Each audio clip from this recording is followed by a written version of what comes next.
호돌이 썰툰. 이해하면 무서운 이야기.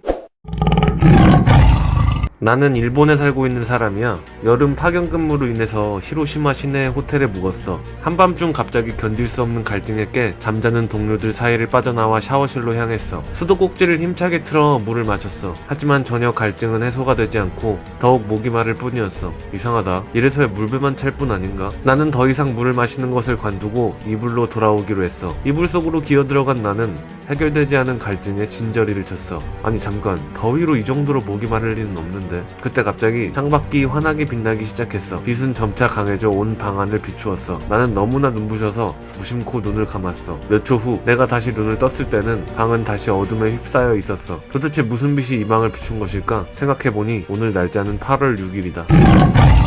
그다지 꺼내고 싶지 않은 기억입니다만 어릴 적에 같은 반 친구가 살해당했던 적이 있었어. 그리고 몇 년쯤 지나 동창들과 같이 모여 옛일들을 이야기하고 있다가 우연히 그때의 사건이 화제에 올랐어. 그 사건으로부터 참 시간 많이 지났네. 나 사실은 그 아이와 사이가 좋진 않았지만 그래도 그립네. 거기 있던 전원은 입을 묵묵히 다물고 있었어. 아무튼 오늘에 이르기까지 그 사건의 범인은 잡히지도 않았고 요 전날 시호를 맞이해버렸어. 진심으로 명복을 기원해. 위 이야기를 마치 학급 회의하듯이 진행을 하다가 시호가 끝났다고 하자 모두들 한숨을 내쉬었어. 즐거운 동창회였어.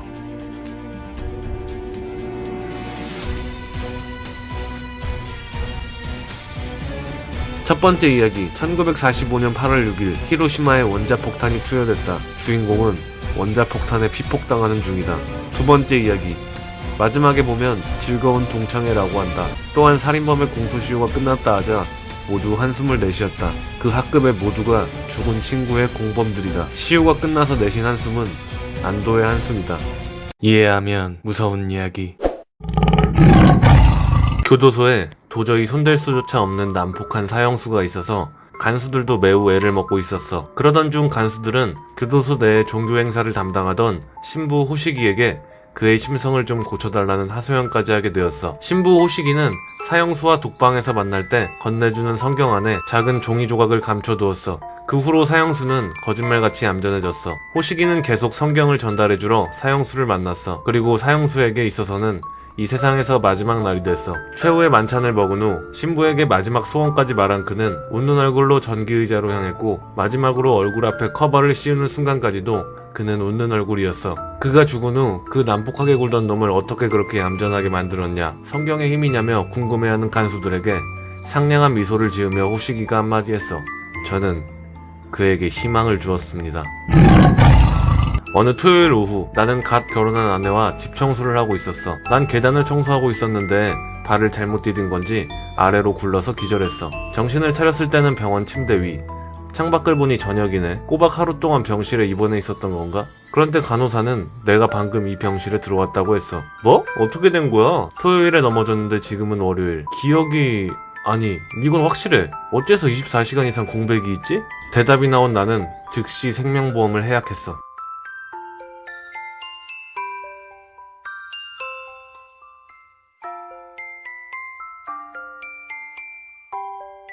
첫 번째 이야기. 신부는 사형수에게 성경 안에 종이 조각을 몰래 주었다. 그 뒤로도 성경을 통해 계속 종이 조각을 전달하였다. 그 종이 조각이 마지막에 말한 희망이 되는 건데 그 종이 조각의 내용은 가만히 있어. 우리 조직에서 널 꺼내줄 거야. 마지막에 투약하는 약은 잠깐 심정지약이야. 오늘이 마지막 탈출날. 같은 헛된 희망이 적힌 글귀다. 두 번째 이야기. 나는 갓 결혼한 아내와 집 청소를 하고 있었다. 그러다 아래로 굴러 기절했는데 아내가 있는데도 불구하고 토요일 당일이 아닌 월요일 날에 입원하였다. 아내는 남편이 기절을 한 이후 보험금을 타려 했지만 죽지 않자 일어나기 전에 늦게라도 입원시켰다. 이해하면 무서운 이야기. 이건 몇백 년 후 미래의 이야기. 10년 전에 타임머신이 완성되어 연구를 지속한 결과 타임머신으로 갈 수 있는 과거와 현재는 같은 시간축을 공유한다는 사실이 판명되었어. 즉 과거를 간섭하는 건 현재를 간섭한다는 의미야. 국립대학 연구실에서 일하는 연구원장은 고대 환경의 데이터 수집을 위해 신생대 제4기 약 250만 년 전으로 조사를 가게 되었어. 신생대에 무사히 도착한 그녀는 즉각 조사에 착수했는데 도중에 산사태를 만나서 모든 식료품과 조사기구를 잃어버렸어. 그녀는 식료품이라도 건져보려고 땅을 파헤쳐 보았지만 결국 아무것도 못 찾아냈어. 하지만 되돌아가는 타임게이트가 다시 열리려면 3일씩이나 기다려야 했어. 이런 곳에서 먹을 것도 없이 그리 오래는 못 버틴다. 뭔가 먹을 걸 찾아야 해. 그렇게 여기저기 헤매다니다가 토끼 사체 한 구를 발견했어. 살았다. 그녀는 무아지경으로 토끼를 뜯어 먹으며 곧 기력을 되찾았어. 생명의 위기로부터 벗어나 안정을 되찾은 그녀는 문득 어떤 규칙을 떠올렸어. 어떤 이유가 있더라도 미래에 간섭을 일으킬 만한 생물과의 접촉 혹은 살생을 금한다. 하지만 그 토끼는 이미 죽어 있었다. 미래를 간섭하진 않겠지? 그러나 그녀는 이윽고 느꼈다. 자신의 몸이 사라져가고 있다는 것을. 그녀는 그때야 비로소 깨달았어. 전당포 주인이 쇼 윈도에 물건을 진열하고 있었어. 트럼펫, 색소폰, 트럼본 같은 여러 금관 악기 등등. 그런데 왠지 뜬금없이 맨 끝에 샷건을 진열했어. 괴상한 조합인데 저래서야 어디 팔리겠나? 라며 지인이 물었어. 팔리고 말고 일단 누군가가 트럼펫이나 색소폰을 사가지. 그 뒤로 한 이틀 뒤엔 옆집 사람이 샷건을 사러 올 거야.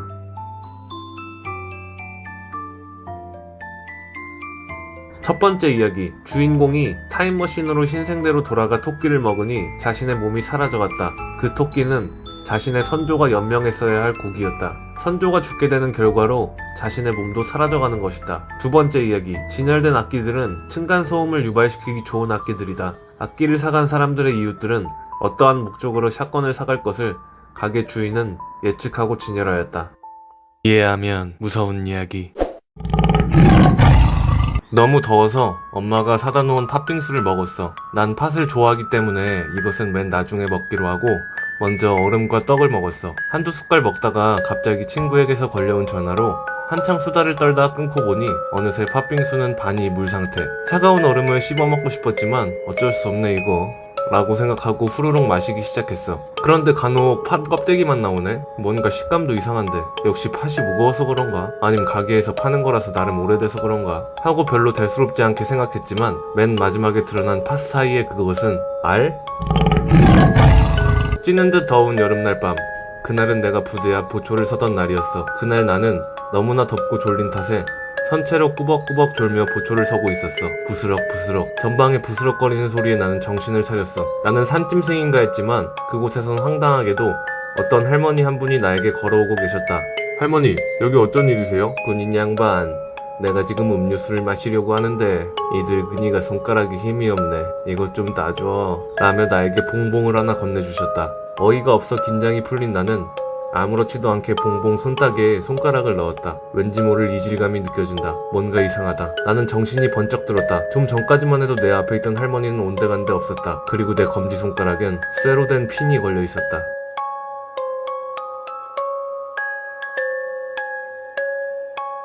첫 번째 이야기. 팥빙수를 먹는데 알이 나왔다. 그리고 간혹 먹다가 팥이 껍데기밖에 없다고도 한다. 그리고 식감도 이상하다고 한다. 사실 주인공이 먹던 팥은 팥이 아닌 바퀴벌레였다. 두 번째 이야기. 군인은 봉봉 손따개에 손가락을 넣었다고 한다. 그리고 마지막에 그의 손가락엔 쇠로 된 핀이 걸려 있었다. 군인은 할머니 귀신에게 홀려 봉봉 손따개인 줄 알고 수류탄에 안전핀을 뽑았다. 이해하면 무서운 이야기. 꽤 오래전 한 홈페이지에서 다친 불쌍한 동물들에게 기부를 이라는 캠페인을 벌인 적이 있었다. 홈페이지는 캠페인을 위해 몇 장의 사진을 게재해 놓았는데 한쪽 발이 흉하게 뭉그러진 개, 내장이 배 밖으로 튀어나온 고양이 등 차마 보고 있기 힘들 정도의 끔찍한 사진들이 7월 10일 동물들을 도와주세요 라는 제목으로 올라와 있었다. 하지만 회복 경과 후에 사진을 순서대로 게재하고 있었으므로 그 점에 감동받아 많은 사람들이 참여해 기부금도 제법 모인 듯했다. 하지만 아무리 생각해도 이상한 부분이 있었다. 엉망진창이 된 손발이 치료가 가능한 것일까? 내장이 나온 고양이가 과연 살아날 수 있었을까? 게다가 거리에 다친 개와 고양이들은 다 어디서 데려온 것일까? 의심가는 부분이 한둘이 아니라서 나는 문득 그 사이트의 이미지 작성 시기를 조사해보았다. 거기엔 완치한 사진들이 7월 5일날 올라와 있었다. 한 프리랜서 사진작가가 산을 올라가 풍광을 찍으려고 하다가 절벽의 끝에 여자와 아이가 있는 것을 보았습니다. 그리고 그는 여자가 아이를 절벽에서 밀어 떨어뜨리는 장면을 보고 얼른 들고 있던 사진기로 사진을 찍었습니다. 그리고 여자에게 달려가 도망치려는 여자를 붙잡고 산을 내려가 산 아래 경찰서에 신고했습니다. 여자는 감옥에 갇혔고 재판을 받게 되었습니다. 사진작가는 사진을 인화하여 아이를 죽인 증거자료로 제출하려 했습니다. 하지만 나온 사진을 보고 사진작가는 당황할 수밖에 없었습니다. 사진작가의 사진은 미묘한 시점에서 찍혀져 있어 여자가 아이를 밀어 떨어뜨리는 장면인지 아니면 떨어지는 아이를 향해 여자가 손을 내미는 장면인지 구별이 가지 않았던 것입니다. 사진작가는 고민했고 재판 시간은 점점 다가왔습니다. 뭐라도 해보자 해서 그 사진에 필름을 갖고 확대를 하기 시작했습니다. 확대하고 또 확대했습니다. 마침내 더 이상 확대할 수 없을 지경에 이르렀을 때 사진작가는 마침내 하나의 정확한 증거를 잡아내고 말았습니다.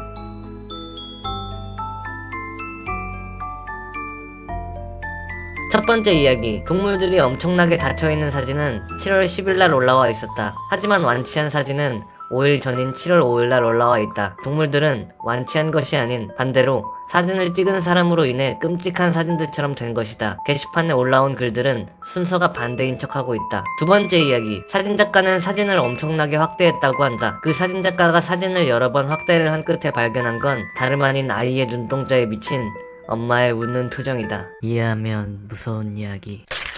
나는 러시아의 심령 스팟 중 하나인 자동차 터널을 방문했다.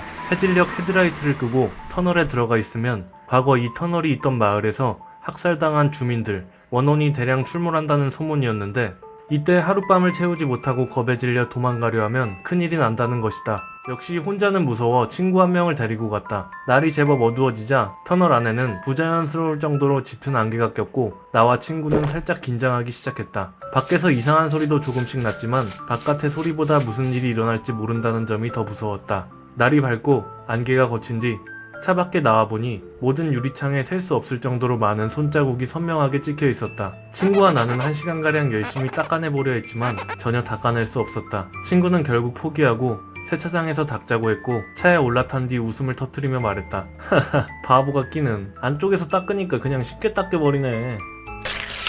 우리 가족은 부모님과 형 2명, 나 이렇게 5인 가족입니다. 부모님은 우리들을 위해서 자는 시간까지 줄여가며 일을 합니다. 어느 날 부모님은 집에 돌아오는 길에 살해당했습니다.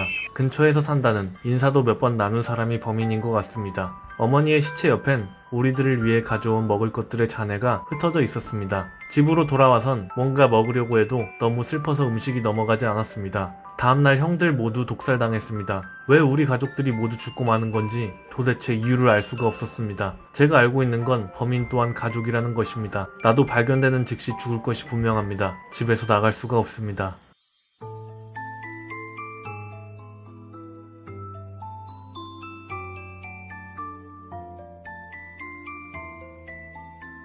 첫 번째 이야기, 안쪽에서 닦인다는 건 손바닥이 안쪽에서 찍힌 것입니다. 즉 손바닥 자국을 남긴 귀신이 차 안에 있었다는 것입니다. 두 번째 이야기, 이 이야기는 바퀴벌레 가족의 이야기입니다. 이해하면 무서운 이야기. 사신이 나에게 찾아왔다. 그는 내게 거래 조건으로 수십억과 젊고 예쁜 여자를 제시했다. 대가로 내가 해야 하는 일은 아내를 산채로 묻는 것이었다. 아무도 모를 것이라고 했다. 나는 제안을 거절했다. 나는 아내를 사랑했고 우리의 사랑은 물질적인 것을 초월해 있었다. 하지만 얼마 후 나는 그 거래를 받아들여야 했다고 생각했다. 왜냐하면 지금 내가 땅속에 생매장 당해 있으니까. 딸이 무사히 돌아오는 대가로 뭘 줄 수 있지? 나는 넥타이를 조절하며 물었다. 그녀는 내가 테이블 위에 늘어놓은 3장의 사진을 내려다보았다. 한 장은 버스에서 내리는 그녀의 딸 수지를 찍은 것, 다음 장은 놀이터에 있는 수지, 마지막 장에는 검은 승합차 안의 남자와 그 차에 오르는 수지가 찍혀 있었다. 그녀가 울면서 떨리는 목소리로 말했다. 뭐든지 드릴게요. 그 말을 기다렸지. 다행스럽게도 내가 원하는 건 하나야. 나는 서류 가방을 열고 손도끼를 꺼내며 말했다. 당신의 오른손. 나는 그녀를 주시했다. 진심이 나오는 때가 되었다. 그녀는 멍한 눈으로 나를 쳐다보았다. 이내 떨리는 오른팔을 앞으로 뻗었다.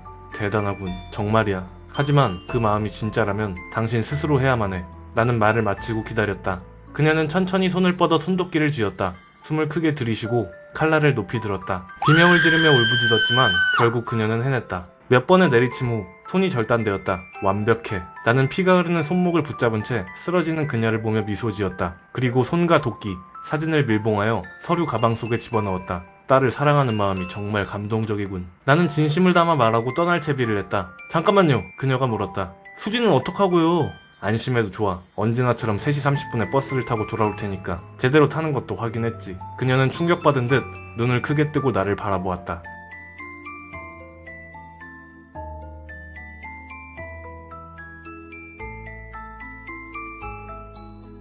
첫 번째 이야기. 아내에게도 사신이 찾아갔고 아내는 거래를 하기로 한 것이다. 그래서 나는 지금 생매장 됐다. 두 번째 이야기.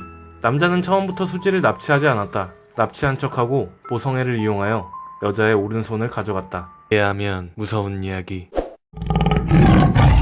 친구와 함께 밤길을 걷고 있었다. 그 길은 밤에 귀신이 나온다는 소문이 자자한 곳이라 나는 벌벌 떨고 있었다. 잠시 걷고 있는데 뒤에서 발소리가 들려왔다.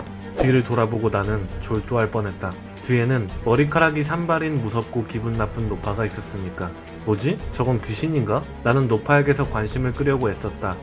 하지만 그러면 그럴수록 공포와 호기심은 커져만가 나는 뒤에서 천천히 걸어오는 노파를 몇 번이고 돌아보고 말았다. 그리고 나는 믿을 수 없는 광경을 목격하고 말았다. 앞에서 다가온 여고생이 우리 옆을 지나 곧바로 노파에게 걸어갔다. 서로 상대가 보이질 않는 듯 피하지 않고 계속 걸어간다. 그리고 마침내 두 사람이 부딪히는 순간 노파는 마치 특수효과처럼 쓱 여고생의 몸을 빠져나왔다. 나는 마구 비명을 지르며 거기서 도망쳤다. 야, 왜 그래? 헐레벌떡 쫓아온 친구가 내게 묻는다. 나는 헛소리처럼 중얼댔다. 나왔다고. 귀신이, 저 할머니가. 그러자 친구는 어이가 없다는 듯 웃기 시작했다. 뒤에서 천천히 걸어온 노파에게 친구는 아무렇지 않다는 듯 인사를 건넸다. 가까이서 보니 의외로 별 이상할 것 없는 보통 할머니였다. 우리 아파트 사시는 분이야. 보기에는 좀 무서워 보일 수도 있지만 귀신은커녕 엄청 건강한 분이라고. 한 여자가 야근을 마치고 집으로 돌아가는 길이었다. 언제나 지나가던 지하도로 들어서는데 앞에서 어떤 남자가 걸어오는 게 보였다. 남자의 옷은 피투성이었고 술에 취한 듯 비틀거렸다. 지하도에는 여자와 저 남자밖에 없었다. 여자는 무서웠지만 그곳을 지나지 않으면 집으로 갈 수가 없었다. 괜찮다고 스스로를 타이르며 그대로 지나가기로 했다. 남자와 엇갈렸을 때 남자는 여자를 쳐다보았지만 결국 아무 일도 일어나지 않았다. 며칠 후 여성 연쇄 살인사건의 범인이 체포되었다. 여자는 범인의 얼굴을 보고 경악했다. 며칠 전 지하도에서 봤던 그 남자였기 때문에. 그와 동시에 왜 나는 습격당하지 않았던 걸까 하는 의문이 생겼다. 여자는 교도소에 가서 범인과 대면했다. 그날 절 보지 않았나요? 기억납니다. 왜 절 죽이려 하지 않았죠? 당신은 친구와 같이 있지 않았나요?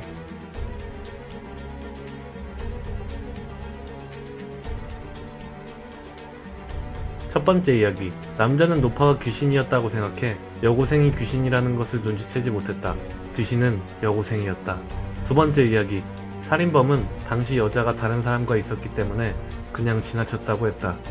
하지만 여자는 혼자 걸어가고 있었으니 여자와 같이 걸어가던 사람은 귀신이었다. 이해하면 무서운 이야기. 저번에 진짜로 교통사고를 봤어. 마을에 횡단보도가 있는데 그렇게 넓지도 않은 길에 차가 많이 다니는 곳이야. 예전부터 사고도 많이 일어나는 터라 꽤 유명하지. 사고를 당한 건 꽤 젊은 남자였는데 다리가 안 좋았는지 지팡이를 들고 있었어. 하여튼 신호를 기다리고 있는데 휴대전화가 울리기 시작했어. 벨소리가 삐비비 같은 꽤 시끄러운 알람이라 서둘러 휴대폰을 꺼내려고 했어. 하지만 열쇠고리가 주머니에 걸려서 좀처럼 빠지질 않다가 겨우 휴대폰을 꺼냈는데 발신번호 표시 제한이 떴어. 아 뭐야 장난 전화인가? 라고 생각하면서 전화를 받지 않았더니 갑자기 브레이크 소리와 뭔가 둔탁한 소리가 들렸어. 깜짝 놀라 휴대폰에서 시선을 떼니 피가 묻은 선글라스가 깨져 발밑으로 날아왔어. 그리고 지팡이를 들고 있던 남자가 몇 미터 앞에서 피투성이가 되어 쓰러져 있고 트럭 운전기사는 갑자기 왜 튀어나온 거야? 라고 소리치고 있는데 스스로 목숨을 끊은 거야? 정말 무서운 일이었어. 요즘 아빠가 집에 빨리 돌아오니까 기뻐. 학교에서 돌아오면 매일 집에 있어. 전에는 아빠랑 엄마랑 리사랑 빨래를 겠어. 리사 무지 잘해. 그래서 지금은 매일 하고 있어. 얼마 전엔 학교에서 돌아오니까 아빠도 엄마도 없었어. 심심하니까 또 내가 빨래를 개어놨어. 근데 아빠랑 엄마의 바지는 아직 개지 않았어. 항상 옷을 걸어놓던 방이랑 다른 방에 널려 있는데 아무리 잡아당겨도 내려지질 않아. 바지에 붙어있던 양말은 잡았는데 그래서 아직 방에 축 늘어진 채로 있어.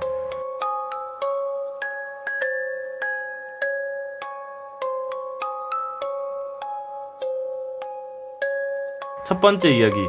사고를 당한 남자는 시각장애인입니다. 핸드폰 벨소리를 건너라는 신호등 소리로 착각한 남자가 빨간불에 건너버렸고 사고를 당했습니다. 두 번째 이야기. 남자는 실직 상태라 매일 집에 있었고 부부는 마지막에 삶을 비관해서 스스로 목숨을 끊은 상태이다. 아이는 목매달아 걸려있는 부모의 시체를 빨래라고 생각한 것이다. 이해하면 무서운 이야기. 박사님, 이쪽입니다. 내가 들어간 방은 희한한 것들로 가득했다. 철창 안에 있던 괴물들이 자꾸만 나를 쳐다본다. 아, 되도록이면 가까이 가지 않는 게 좋습니다. 많이 굶주렸거든요. 그 생물체들은 우리를 향해서 성난 듯한 소리로 울부짖었다. 참 흥미롭군. 사실 이놈들을 관리하기에 저희들 능력이 약간 부족해서 박사님께 도움을 부탁드리기 위해 연락드렸습니다만. 그래? 하지만 나도 이런 건 처음이라 적어도 며칠 동안은 관찰해야겠는걸? 아, 그런 수고는 하지 않으셔도 됩니다. 더 보시겠습니까? 그러지. 네, 그럼 전 이만 나가보겠습니다. 그 연구원은 방을 나가서 문을 닫았다. 아, 참, 잠깐만, 물어볼 게 있네. 내가 방을 나가려고 문에 다가가려는데 마침 문이 열렸다. 모니터가 심장박동을 잡아내면서 눈물이 눈안에 가득 참을 느꼈다. 의사들이 분주해짐과 동시에 다른 몸을 일으켰다. 그리고 기침하며 말했다. 아빠. 아이는 울먹였다. 아빠?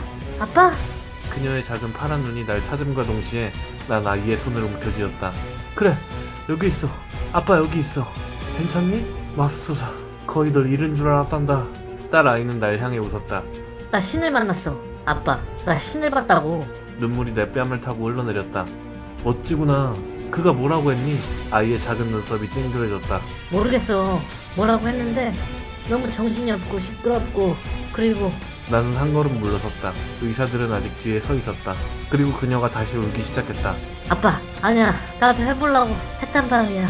아직 만나지 못했어. 난 의사들을 바라보며 얘기했다. 다시 집어넣어. 완전히 밀폐된 방 안에서 한 달 동안 생활하면 3천만 원을 주는 게임에 참가했다. 사전에 소지품을 준비할 수 있어서 많은 양의 물과 간단한 음식, 건전지, 휴대용 게임기에 만화책을 챙기고 도전했다. 게임 주최자가 정말 그것만으로 괜찮겠습니까? 라고 말했다. 네, 문제 없습니다. 그리고 천천히 문이 닫혔다. 한 줄기 빛도 들어오지 않는다. 소리도 없다. 하지만 휴대용 게임기도 있고 불빛이 조금 어두워서 읽기 어렵지만 만화책도 있다. 물과 음식도 있다.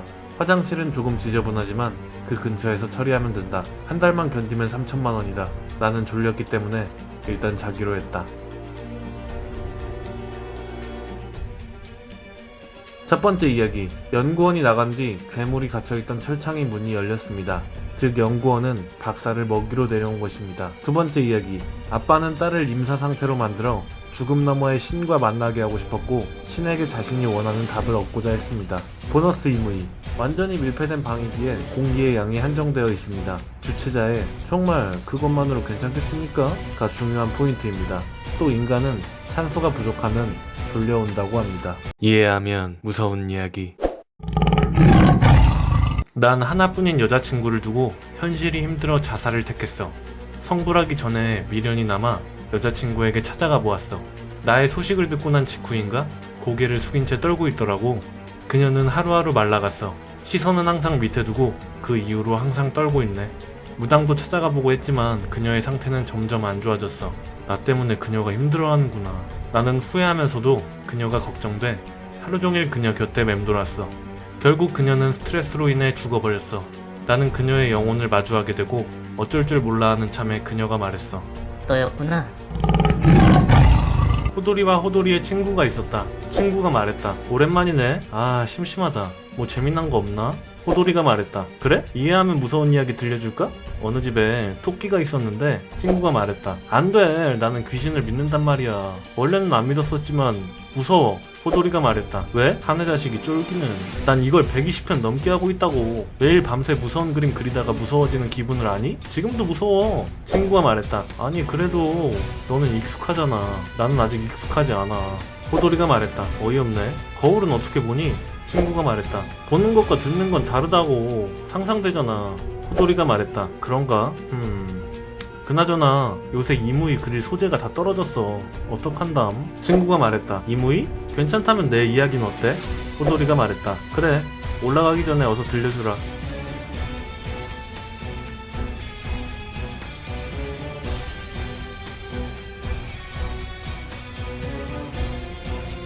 첫 번째 이야기. 여자친구는 내가 여자친구를 찾아간 시점 이후로 항상 시선을 밑에 두고 떨고 있었다. 왜인지 무당에게도 찾아갔다. 그리고 마지막에 너였구나 라고 한다. 그녀는 그의 영혼이 보이고 그로 인해 스트레스로 인해 사망했다. 두 번째 이야기. 친구가 말한 원래 귀신을 안 믿었었지만 이제 믿는다. 아직 익숙하지 않다. 이무이? 내 이야기는 어때? 와, 호돌이가 말한 지금도 무서워?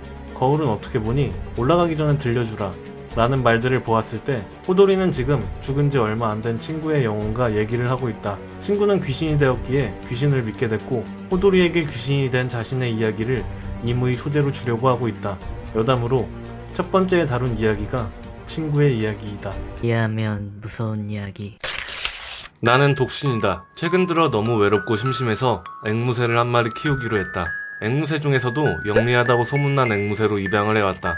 어느 정도 시간이 지나자 앵무새는 내가 했던 말들을 흉내내기 시작했다. 또한 어느 순간부터 상황에 맞게 말을 하기도 한다. 아침에 내가 출근하면 다녀오세요. 라고 인사하고 밤에 퇴근하고 돌아오면 어서오세요. 라고 인사한다. 정말 영리한 녀석인 것 같아. 나는 저주놀이를 하기로 했다. 12시 정각에 인형 2개를 놓고 주문을 외우면 2개의 인형에 저주가 걸린다고 한다. 그 2개의 인형은 영원히 서로의 상처를 공유하게 된다. 재밌겠다. 슬슬 주문을 외워볼까? 나는 주문을 외웠고 천천히 눈을 떴다. 겉보기에는 아무런 현상이 없어 인형 하나를 흔들어보고 찢어봤지만 역시나 아무런 현상이 없었다. 역시 미신이려나? 괜히 무섭기만 하고 시간만 버렸네. 김샌다. 김이 샌 나는 피곤함에 2 인형을 쓰레기통에 던져놓고 자버렸다. 며칠 후 나는 화상으로 죽게 되었다.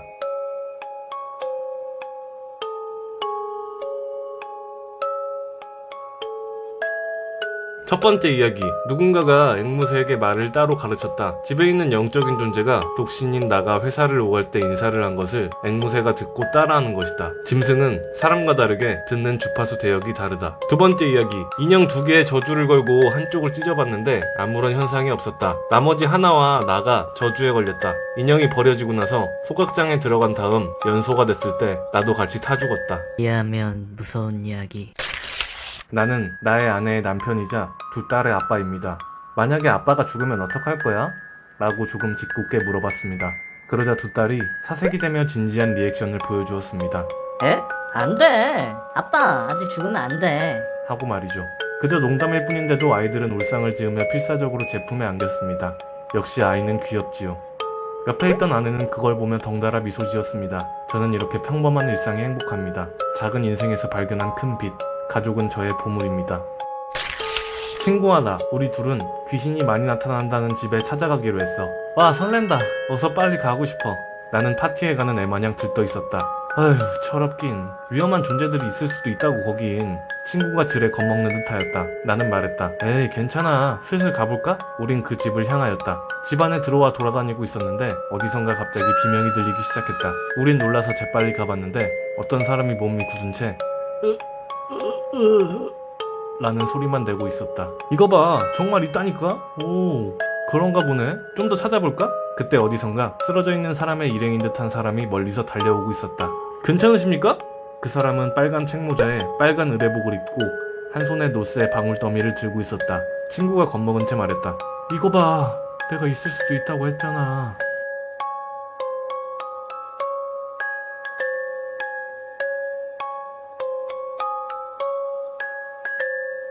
첫 번째 이야기. 행복한 건 아빠뿐이다. 아빠가 집에 있을 때는 행복한 가정이지만 아빠가 나가기만 하면 엄마가 2 아이들을 학대했다. 그렇기 때문에 아이들은 아빠가 죽으면 안 된다고 필사적으로 말한 것이다. 두 번째 이야기. 나는 귀신을 만날 생각에 설레있고 친구는 위험한 존재를 만날까 두려워하고 있다. 마지막에 친구가 앞서 말한 위험한 존재를 발견한 듯 말하고 있다. 그 존재는 빨간 책모자에 빨간 의뢰복을 입고 한 손에 노쇠방울 더미를 든 사람, 바로 무당이다. 친구는 무당을 두려워하고 있다. 나와 친구는 귀신이고 귀신이 많다는 집에 놀러간 것이다. 이해하면 무서운 이야기. 나는 어느 가정의 입양아이다. 나를 제외한 형제들도 입양아들이었는데 그 수가 꽤나 많다. 아버지가 말했다. 나의 천사들아, 많이 먹고 얼른 거주렴. 매일 나오는 고기 반찬을 먹으면서 나는 생각했다. 이런 좋은 아버지 밑으로 입양을 올 수 있다니. 난 행운아야. 그렇게 하루하루가 지나갔다. 어느 날 나는 형제들끼리 숨바꼭질을 하고 있었다. 나는 커다란 냉장고 안에 숨었다. 시간이 얼마나 흘렀을까? 술래가 아직 찾는 중이었는데 아버지가 들어왔다. 아버지가 말했다. 숨바꼭질 중이구나. 아빠도 술래를 도와줄게. 이러면서 술래를 도와 아이들을 하나둘씩 찾기 시작했다. 이윽고 아버지께선 날 찾아내셨고 말하셨다. 아이고 얘야, 여긴 아직 안 와도 된단다. 정말 난 아버지가 너무 좋다. 옛날에 자살을 시도한 적이 있었다. 당시 오래 사귄 애인에게도 차이고 회사에서도 잘리고 월세도 밀린 상황. 뭘 해도 되지 않았다. 그래서 자살하려고 자살 사이트를 갔다. 자살을 함께할 사람들을 모집하는 글을 올리고 나서 자살에 성공한 사람들의 체험담을 계속 읽고 있었다. 그러다 보니 왠지 무서워져서 자살을 포기했고 지금은 열심히 일하고 재기하여 결혼도 하고 아이도 있다. 그때 자살 사이트를 보고 포기하지 않아서 다행이다. 살아있는 게 무엇보다 우선이니까.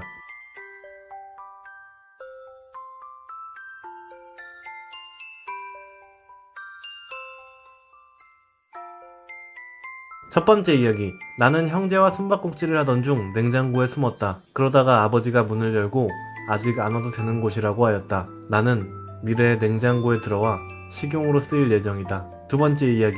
나는 자살 사이트에 들어가 글을 보고 있었다. 헌데 자살을 성공한 사람들의 체험담이 있다. 그 체험담을 쓴 건... 왜냐면 무서운 이야기. 나는 어느 어두컴컴한 커다란 방에 납치당했고 어디선가 목소리가 들렸다. 여러분에게 뺏은 시간만큼 살상가스로 고문당하게 될 것입니다. 그 시간이 끝나면 풀어드리겠습니다. 나는 낙담하고 있었다. 이 젊은 나이에 이렇게 가는구나. 낙담을 하고 있는데 갑자기 목소리가 한 번 더 나왔다. 아, 뺏는 시간은 5초입니다. 이 말을 듣던 나는 번쩍했다.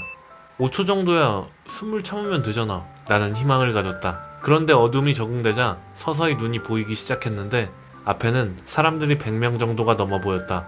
나는 좌절했다. 어떤 여자가 외로워하고 있었다. 그래서 남자 한 명을 소개를 받게 되었다. 겁이 많은지 혼자서 흠칫흠칫 자주 놀라곤 하지만 자상하고 따뜻하다.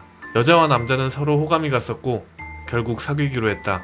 어느 날 둘이 산길로 드라이브를 갔다가 내비게이션 고장으로 길을 잃었다.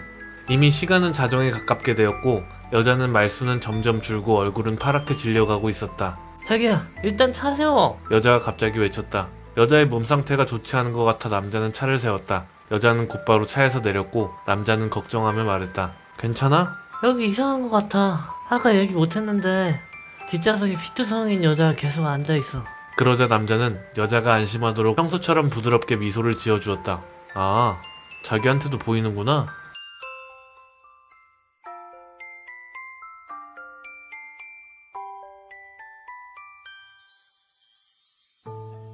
첫 번째 이야기. 의문의 목소리는 여러분의 시간을 뺏는다 하였고 나는 5초를 뺏었다. 의문의 목소리는 방에 있는 100명이 넘는 사람들에게도 말한 것이고 사람들의 각 5초씩 뺏겨 합치면 대략 500초가 된다. 주인공은 500초 동안 살상가스를 참을 수 없다는 걸 깨닫고 낙담하고 있다. 두 번째 이야기. 남자는 마지막에 자기한테도 보이는구나 라고 말했다. 그 말인즉슨 자신만 볼 수 있는 것을 여자가 본 것이다. 남자가 평소에 흠칫흠칫 놀라는 것은 자신만 보이는 귀신을 봤기 때문이다.